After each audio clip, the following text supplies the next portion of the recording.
Imagine spending the night in a storm, with one small fire between your family and the darkness. Rain has been falling since yesterday. The ground beneath your feet is turning to mud. The branches around you are dripping, and every piece of exposed wood seems useless. You move closer to the flames, searching for warmth, but then you notice something terrifying. The fire is getting smaller. Not food, not shelter, fire. Because if that little flame disappears, the consequences spread quickly. The warmth is gone. Cooking becomes difficult. The darkness closes in, and starting another fire may not be as simple as striking a match, because there is no match. Today we can flick a lighter, strike a match, or press a button, and create a flame almost instantly. Ancient humans had none of those options, so surviving endless rain may not have been about becoming better and better at creating fire. It may have been about becoming extraordinarily good at not losing it. Every storm could teach the same brutal lesson. Wet wood burns badly, exposed flames are vulnerable. And once the last glowing coal disappears, the entire problem becomes much harder.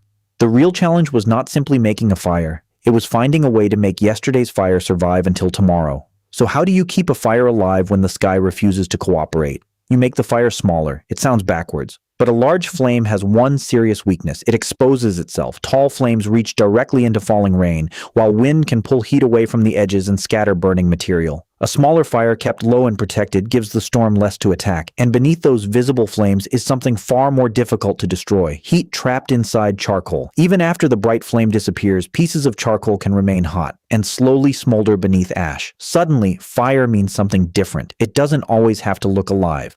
To still be alive. The goal wasn't necessarily to defeat the rain with a bigger flame. It was to give the fire less of itself to lose. You are trying to preserve just enough heat to create the next flame. We cannot watch a prehistoric person preparing an ember during a storm, so we have to separate evidence from inference.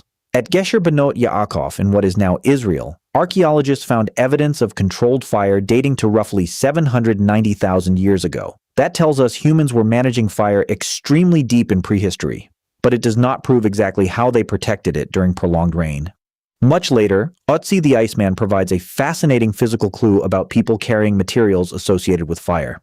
The broader lesson is striking. Fire did not always have to travel as a flame. It could travel as a smoldering source of heat. You don't carry tomorrow's fire. You carry something that can become tomorrow's fire, a tiny fragment of heat, protected, hidden, waiting. But that creates a new problem. An ember is tiny, rain is not. And protecting that tiny source of heat creates a surprisingly difficult problem. Whatever held it had to keep water away. Without simply destroying the ember inside, too much exposure could let the ember burn through its fuel before it was needed. Too little airflow could cause it to go cold, and one careless drop of water could end the journey completely. The solution may not have been one sophisticated invention, but a series of small decisions.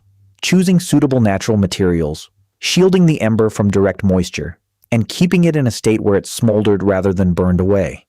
Imagine carrying that hidden heat through a wet landscape. Your feet sink into mud. Rain runs from your hair onto your face. The wind changes direction, somewhere beneath your covering. Something smaller than your palm is still glowing. You don't need it to survive forever. It only has to survive long enough. Long enough to reach shelter, long enough to find usable fuel, long enough to become a flame again. And even then, another problem waits. The forest may look full of fuel, but after days of rain, much of that wood is useless. Wet branches can smoke without producing enough heat to sustain a fire. An experienced firekeeper would have learned to look beyond the surface. Wood protected beneath bark, material sheltered from direct rain, or sections of larger branches whose interiors remained drier than their soaked outer layers. Not every piece of wood was fuel. Some pieces were future fuel. A modern person might walk through a rain-soaked forest and see hundreds of wet branches. Someone who had spent years learning the landscape could see something completely different, where dry material might be hiding, which wood could burn, and which pieces were worth carrying back. But now another question appears.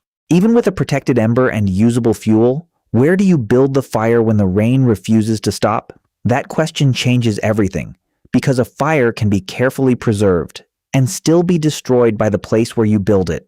Imagine setting your hearth on low, exposed ground. While rainwater slowly gathers around it, the fuel becomes wet from below.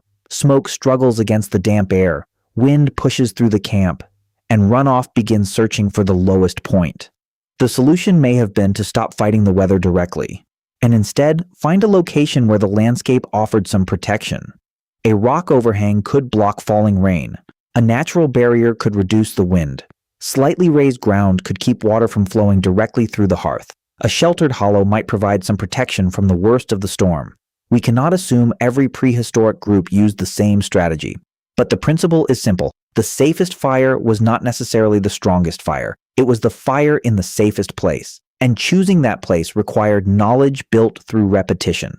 One storm taught where water collected. Another revealed which direction the wind usually came from. Another showed which materials stayed dry beneath bark, rocks, or natural shelter. Slowly, the landscape itself became a map of survival. The ancient firekeeper was no longer simply making flames. They were managing an entire system: the ember, the fuel, the airflow, the ground, the shelter, and the weather. And that may be the deeper secret behind surviving endless rain. Ancient humans didn't have to control the storm. They had to understand where the storm could hurt them and where it couldn't. Because the fire was never the final goal. The people around it were. Warmth meant another night survived. Light meant movement through darkness. Cooked food meant energy for another day. And if the last ember survived until morning, the group didn't have to begin again from nothing. But what happens when even the best shelter starts to fail? The fuel is running out, and the rain still hasn't stopped. That's when keeping a fire alive becomes more than a trick with embers. It becomes a test of whether humans can adapt faster than the storm can destroy what they need.